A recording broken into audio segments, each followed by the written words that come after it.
بسم اللہ الرحمن الرحیم۔ عقائد شیخ سعدی کے سلسلے میں آج ایک اور سبق آموز حکایت۔ حضرت امام جعفر صادق رضی اللہ تعالیٰ عنہ اور ایک دہریہ ملاح کے درمیان جو گفتگو ہوئی وہ بیان کریں۔ چلیں آج پھر اس کا آغاز کرتے ہیں۔ خدا کی ہستی کے ایک منکر کی جو ملاح تھا، حضرت امام جعفر صادق رضی اللہ تعالیٰ عنہ سے گفتگو ہوئی۔ وہ ملاح کہتا تھا خدا کوئی نہیں معاذ اللہ۔ حضرت امام جعفر صادق رضی اللہ تعالیٰ عنہ نے اس سے فرمایا، تم جہاز ران ہو، یہ تو بتاؤ کبھی سمندری طوفان سے بھی تمہیں سابقہ پڑا؟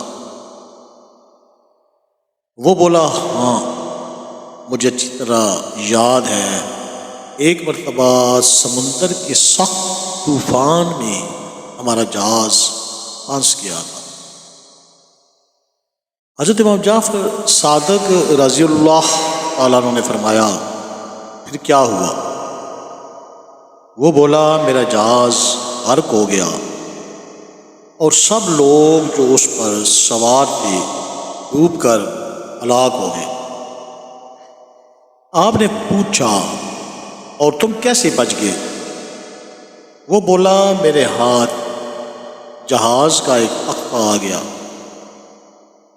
میں اس کے سہارے تیرتا ہوا ساحل کے کچھ قریب پہنچ گیا،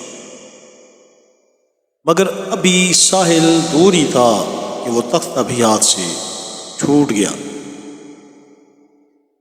پھر میں نے خود ہی کوشش شروع کر دی اور ہاتھ پیر مار کر کسی نہ کسی طرح کنارے آ لگا۔ حضرت امام جعفر صادق رضی اللہ تعالیٰ عنہ فرمانے لگے، لو اب سنو، جب تم اپنے جہاز پر سوار تھے تو تمہیں اپنے جہاز پر اعتماد و بھروسہ اس تختے پر رہا جو اتفاق سے تمہارے ہاتھ لگ گیا تھا، مگر جب وہ بھی تمہارے ہاتھ سے چھوٹ گیا تو اب سوچ کر بتاؤ کہ اس بے سہارا وقت اور بے چارگی کے عالم میں بھی کیا تمہیں یہ امید تھی کہ اب بھی کوئی بچانا چاہے تو میں بچ سکتا ہوں؟ وہ بولا، ہاں یہ امید تو تھی۔ حضرت امام جعفر صادق رضی اللہ تعالیٰ عنہ نے فرمایا، مگر وہ امید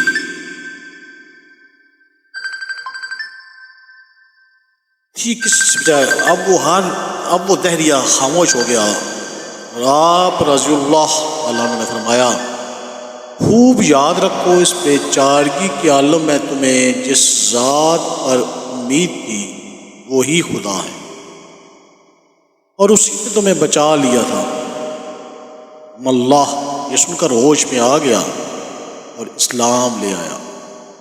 اس کتاب کا حوالہ ہے تفسیر کبیر جلد نمبر 1 اور صفحہ نمبر 221 پر یہ حکایت لکھی گئی ہے۔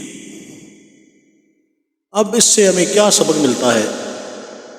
خدا ہے اور یقیناً ہے، اور مصیبت کے وقت غیر اختیاری طور پر بھی خدا کی طرف خیال جاتا ہے، گویا خدا کی ہستی کا اقرار فطری چیز ہے۔ اللہ تعالیٰ ہمیں راہ راست پر چلنے کی توفیق عطا فرمائے اور حضور اکرم صلی اللہ علیہ وآلہ وسلم کا اسوہ حسنہ اپنانے کی توفیق دے۔ اگر یہ حکایت پسند آئے تو اس کو لائک اور شیئر کریں اور اس صدقہ جاریہ میں اپنا حصہ ڈالیں۔ السلام علیکم ورحمۃ اللہ۔